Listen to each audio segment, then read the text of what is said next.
Isa to sa mga theme song ni Papa Sa Jack. kalsada ako'y dumadayo, Oy!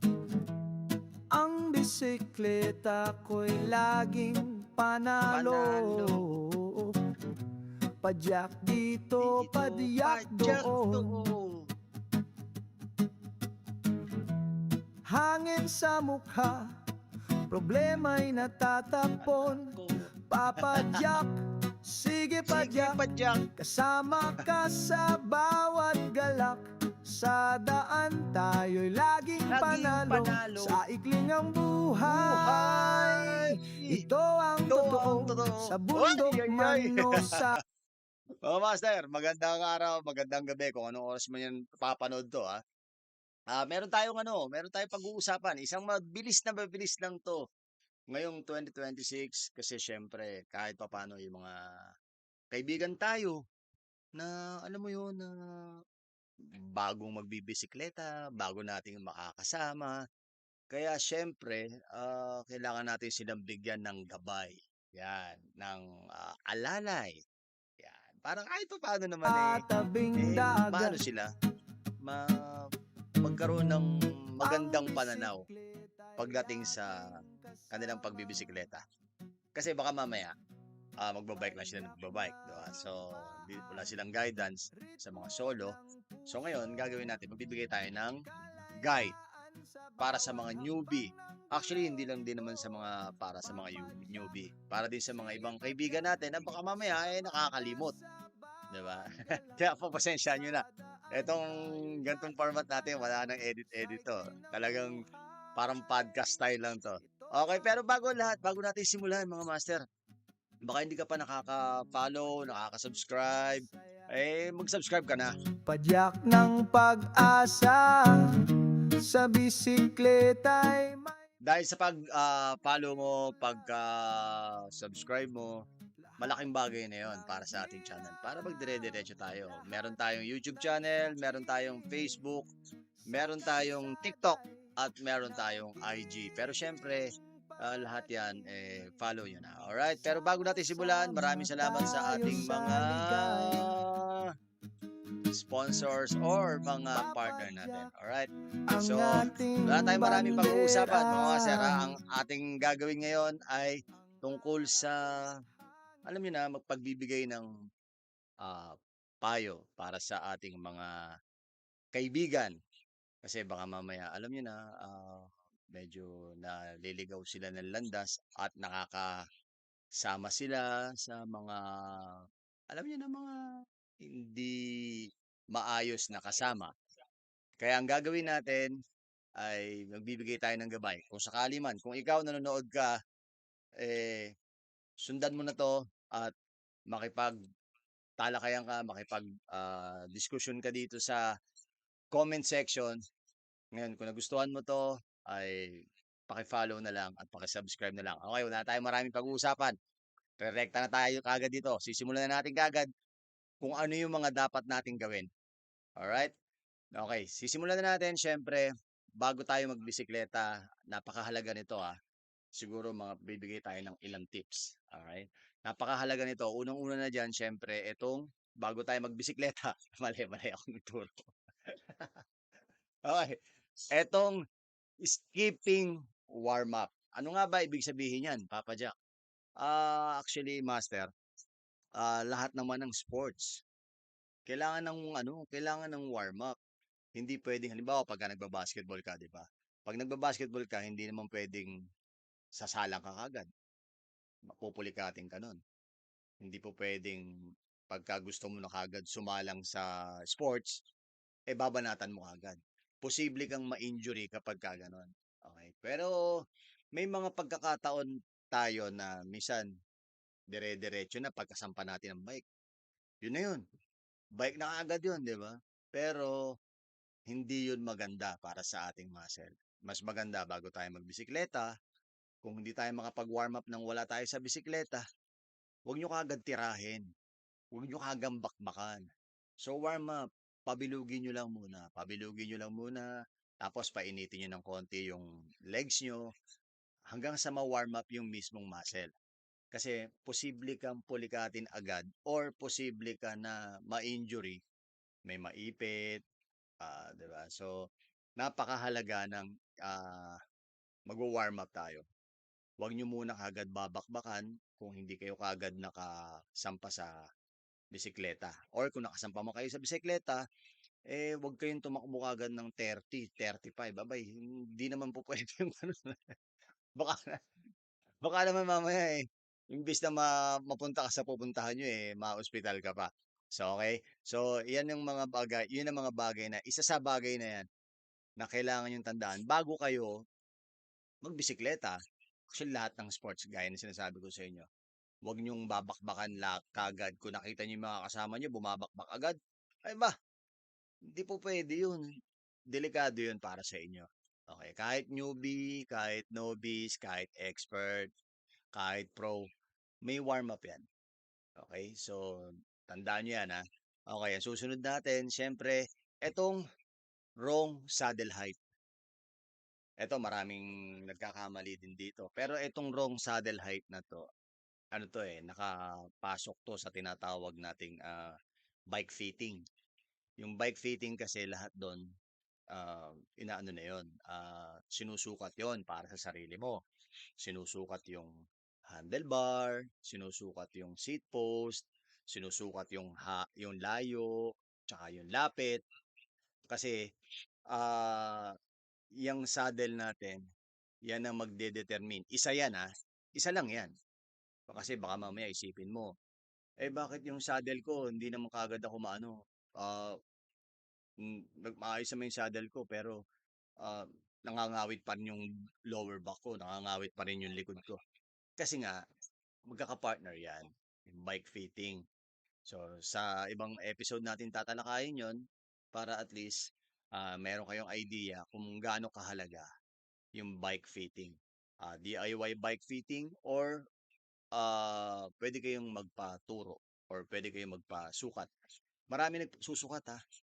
Merong isang magaling na nagsusukat, nakikita ko lagi sa feed ko, dumadaan sa feed ko. Mahusay yon. So, PM nyo lang siya, then magpasukat kayo, magpa-bike fit kayo. Okay? Wrong saddle height. Saddle height, ibig sabihin, baka mamaya kasama na yung seat post, eh. Kasi bukod sa saddle, sa seat post, sa height, meron ding ina-adjust forward tsaka backward. Okay? So, tandaan nyo palagi yan. Kung sakali nakakaramdam kayo ng sakit ng lower back, baka mamaya mali nga yung saddle position nyo or saddle height nyo. Alright? Susunod natin. Sabi sa inyo, mabilis lang to. Okay. Ito yung overtraining without rest. Sa mga newbie natin, tingin ko naman, hindi naman mag-overtrain. Tingin ko naman, mas lamang pa yung pahinga dyan. Okay. Pero ipapasok natin tong overtraining para sa mga gagad. 'Di ba? 'Di ba pagka bago ka magbisikleta, siyempre gustong-gusto mo magra-ride, eh. Punta ka sa malayo, halos gusto mo araw-arawin kasi bago nga yung bisikleta mo, eh. Pero hindi natin alam na o-overtrain na tayo. Kasama yun sa training mo yun, 'di ba? Kasama yun kasi sinasabi nga nila kung gusto mo mag-long ride, kailangan mo mag-training, kailangan mo mag-ensayo. Halimbawa, kung nandito ka sa Quezon City, punta ka ng Tagaytay. Ensayo ka lang do'n kasi flat roads 'yon. Ang silang lang yung medyo ahon. Punta ka ng Laguna, ayan. Kung gusto mo naman ng climb, punta ka ng Repal, 'di ba? Punta ka ng ganyan, punta ka ng Blackwall. So, yung mga ganyan lang naman. Ang problema naman kasi kapagka sobra tayo sa ensayo, hindi na tayo nakaka-recover.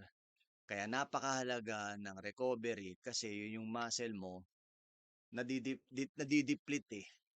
Imbis na lumakas ka, lalo kang manghihina kasi hindi mo nire-recover yung muscle mo. Pagka halimbawa nag-long ride ka ngayon, naka 100 kilometers ka, rest mo bukas. Tapos kinabukasan, the next day, tira ka ng 50. Tapos sa susunod na araw, tira ka ulit ng 100 or 150. Depende sa'yo. Basta may tamang recovery. At ang hindi lang recovery yung pahinga, ha. Kasi baka iniisip mo, hindi po, nakapahinga naman ako, Papa Jack eh. Hindi basta-basta ganun yun. Ang muscle, ang internals natin, hindi naman basta-basta dahil, nakapahinga naman ako, Papa Jack eh. Kaya na yun, pwede na yan. Hindi lang dun yun. Ang recovery na tinatawag natin, yung tinatawag na minerals recovery, vitamins recovery, ah, marami pa sa internals natin. Kailangan nating i-recover yung mga nawala sa atin. Kailangan natin ng sugar, recover natin yung sugar natin. Recover natin yung sodium natin. Recover natin yung carbs natin. Mag-hydrate tayo. Yun yung mga recovery na kailangan. Kailangan natin ng protein. Kasi pagka tira lang tayo ng tira, training lang tayo ng training, hindi naman natin nalalaman kung paano tayo magre-recover. Eh wala rin. Hindi recovery ang tawag doon. Pahinga. Okay? Pahinga lang ang tawag doon. Pag-recoverin mo siya sa pagkain. I-recover mo yung katawan mo sa pagkain. Ayun ang misconception palagi eh. Ah, kasama yun sa recovery, syempre. Kasama sa recovery yung pahinga. Pero ang totoong recovery is papa-recover mo yung buong muscle mo, papa-recover mo yung buong katawan mo. Sa paanong paraan? Kailangan niyang kumain. Ang may sakit ba, isipin niyo ang may sakit ba kapag ka nakaratay sa bed, sinabi ng doktor mag-recovery ka, for recovery ka, papahinga lang ba yon? Hindi, di ba? Kaya nga tayo nagdadala ng prutas eh. Pag sa ospital, magdadala tayo ng prutas, o sabihin natin, o palakas ka. Di ba? Ganun lang yon. Pagkain pa rin. Pagkain pa rin. Kasi subukan mo mag-ensayo ng mag-ensayo. Tapos hindi ka maglo-load. Hindi ka magkakaroon ng proper meal.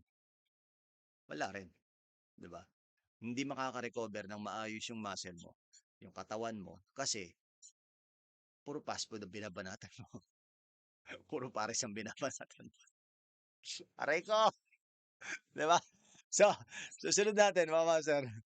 Ito yung susunod natin. Hmm. Ito yung tinatawag na hydration. Yan, isa pa yan sa mga maraming pagkakamali ng mga siklista kasi ang problema ngayon sa mga pinupuntahan natin, ito hindi lang newbie to kahit yung mga kahit papaano may experience na. Yung mga iniinom natin, eh, puro synthetic, di ba? Pagka titira tayo ng malayo, umiinom tayo ng energy drink, which is hindi natin alam, mas nakakasama yun. Okay lang yun kasi nanghihiram ka ng lakas doon sa ininom mo. Pero the truth is, pag uwi mo ng bahay, pag uwi nyo, laspag na kayo kasi nanghiram kayo ng power doon sa ininom nyo. Diba? So, posible pa natamaan kayo ng kidney disease. Aray ko yun. Diba? So, not bringing water, mangyayari niyan, pagkakulang tayo sa lagayan at inabot na tayo sa daan, inabot na tayo sa tuktok, walang mabibilan, gaya kami, bago kami umakyat sa pupuntahan namin, we will make sure na kumpleto kami ng tubig. Naka-load na kami ng tubig. Kasi baka mamaya, pagka akyat namin, wala naman palang iinom. At wala rin bibilan.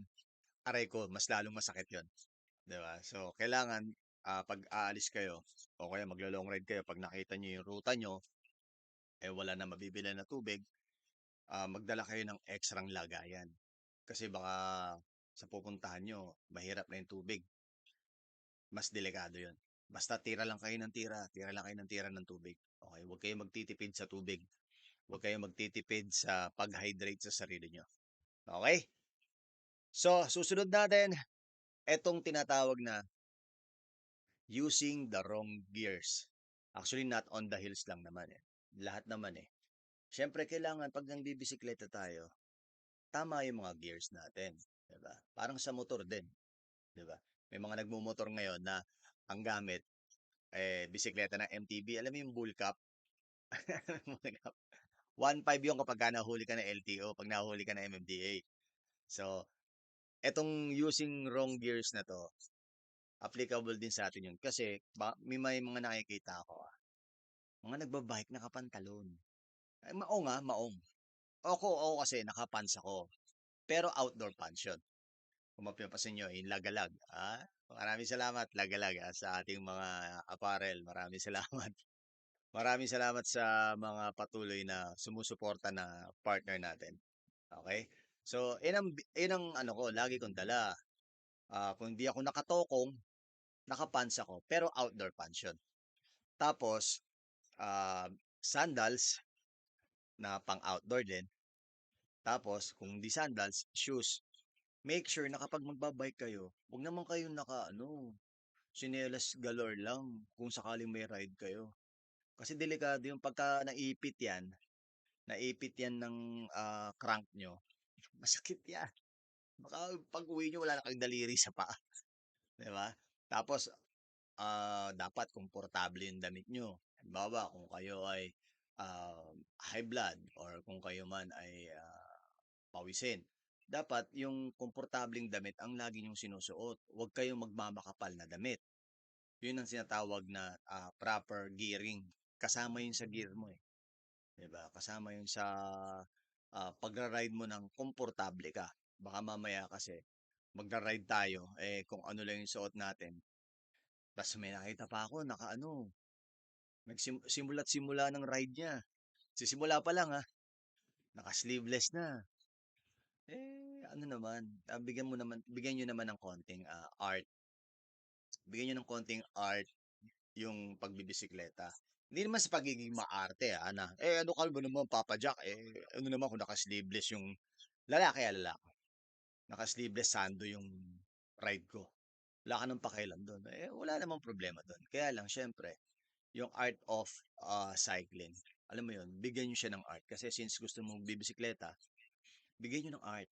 Kasi ano yun parang pakiramdam mo pagka nagbibisikleta ka na mukha kang basura, mukha kang ewan, ang pangit naman tingnan, 'di ba? Magmumukha tayong ah, kawawa sa mata ng mga motor na mamahalin, ah, kotseng mamahalin.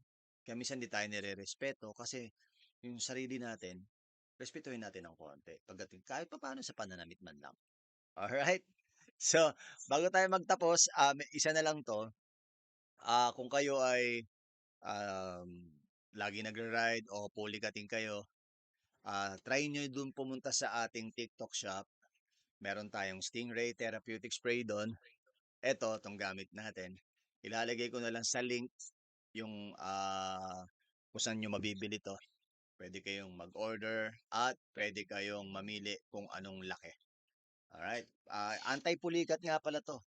Anti-muscle fatigue, muscle stress. Ito yung ginagamit natin kapag tayo ay naglalakbay. At available din dun sa shop natin ang Gear Protect. Yung Gear Protect, ano yun, foaming degreaser yun. At the same time, meron tayong lube, chain lube. Alright? So, sa huling tips natin, eto, napakahalaga nito. Napakahalaga niyan. Poor maintenance. Diyan papasok kasi mga sir, Ariel. Diyan papasok yung tinatawag na pagtitipid. Dalawang klase yan. Hindi ka mahilig mang-maintenance or tinitipid mo lang yung sarili mo. Or posible din na wala kang budget kasi namamahalan ka. Ganun yung papasok yan. Pero yung poor maintenance, yung maintenance per se itself is napakahalaga niyan para sa ating mga siklista. Hindi mo pwedeng i-skip yan kapag ka may ride ka. Ano ba yung mga mini-maintenance kapag ka lagi tayo nagra-ride? Bearing, 'di ba? Chain, cable, oil, pads, 'di ba? Brake oil, mineral oil. So, check mo 'yan. Huwag niyong hahayaan na sa isang buwan, nakaka-anim na ride na kayo, pero wala kayong ginagawang maintenance sa bike niyo. Titingnan niyo rin kung ano yung mali, kung ano yung may problema na. Bawa yung pads nyo. May dami ko nakitang ganyan. Yung nag-ride tapos pag dating sa pupuntahan nila, bakal to bakal na pala yung brake pads nila. Di ba? Wag kasi pagiging ano yun eh, isa yun sa pagiging responsible cyclist. Kung ikaw hindi ka nag-maintenance tapos yung mga kasama mo fully equipped tapos fully maintained yung mga bike nila, tapos sasama ka sa ride nila, tapos nagka-problema yung bike mo, nakakahiya naman, 'di ba? Magiging abala ka pa sa kanila. Hindi nila matatapos ng maaga yung ride nila.